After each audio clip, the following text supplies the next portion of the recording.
Okay, folks, welcome back by your friend and host, Prof.ZAK, to another day of the virtual classroom with Easy Coaching. Sorry I was away a couple of days. I was grieving because of a death in the family. Well, here's an academic IELTS essay topic. I'm not going to discuss much about the do's and the don'ts of the topic, and I'm just going to get into the actual writing ritual, and you guys can just view and assess for yourselves on my writing, and then take away your own opinion today from what I draft. The 39 words that you see on the screen in front of you are the words from the actual topic itself. Remember, we have a 250 word limit, so we're going to have to go up to 289 words with a 10 word margin upwards, downwards. So somewhere in the vicinity of 299 and 289 to 299 words. I'm just going to read the topic once, and then I'm going to quietly, I'm going to talk intermittently, but just to explain if I need to. But I'm going to read the topic once. This is a tough one. It says, many countries spend a lot of money on art. Now, immediately I'm thinking it's countries like France and Italy. It's mostly European countries, and even within that geographical region, it's probably all the G8 or the G20. I would think, mostly. Other countries like to aspire to spend on art, in my opinion, but the outcome is quite different, I think. So many countries spend a lot of money on art. Some people think investment in art is necessary, but others say the money is better spent on improving health and education. Discuss both these views and give your own opinion. So on one end of the spectrum, we have spending on art, and on the other end of the spectrum, we have spending on health and education. Those are the two views, and that's what the essay is all about. So without further ado, I'm going to begin the drafting ritual. So bear with me, and if it falls quiet, I'm just thinking to myself. So I'm just going to draft this in front of you just to give you an idea of what one possible response can look like among the possible multiple responses. So here we go. Let's begin.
Excuse me.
I'm almost done here, fellas. So now I'm just typing the concluding words.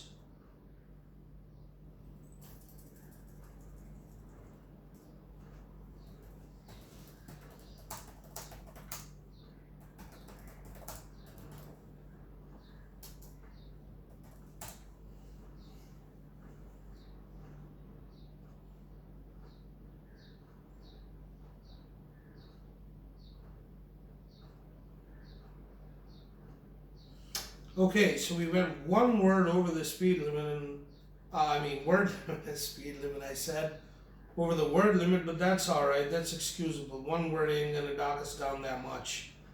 So that's my essay. I'm just gonna read it out loud for the benefit of the ones that missed the words I was typing. That's the introduction right there.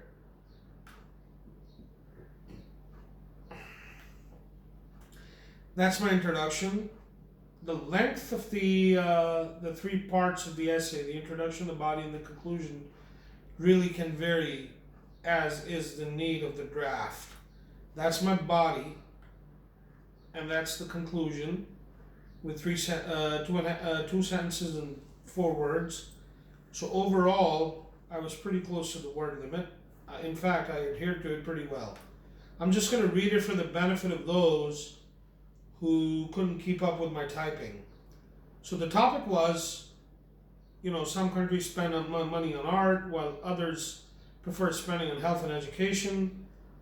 Discuss the views and give your own opinion. So my opinion was that while some countries may give weightage to spending on health and education, I'm afraid that in most cases, that spending does not reflect accurately on the realm it is meant for.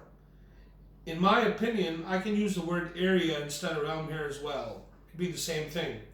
In my opinion, the factual reality is that the aspirations to spend money in the sacred dominion of health and education, because to me, health and education are both sacred, are nothing but tall claims. Corruption and misappropriation of funds being the primary factors leading to such an atrocious injustice. It is obvious that such budgeting comes from tax deductions and other charitable causes, and it is nothing but a huge injustice to the people of such countries when health and education remain below par despite promises to the contrary. Almost all countries in the developing world are guilty of the aforementioned atrocity. For example, Pakistan, India, Bangladesh, Nepal, in Southeast Asia, and countries like Nigeria and Sudan and Somalia in the African continent. Now bear in mind that this is strictly my opinion. This is an essay in an IELTS examination test. It's an academic IELTS topic. I'm collectively expressing my thoughts in the second writing task, which is essay writing. This is entirely my opinion. My opinion does not necessarily hold that it makes something true or false. It's just based on my direct observation, my academic knowledge, my exposure, my opinion, and my factual understanding of the way things are in general. So please, don't make controversy of this. It's not meant to evoke controversy. I repeat myself, this is not meant to evoke controversy. This is simply an opinionated essay response.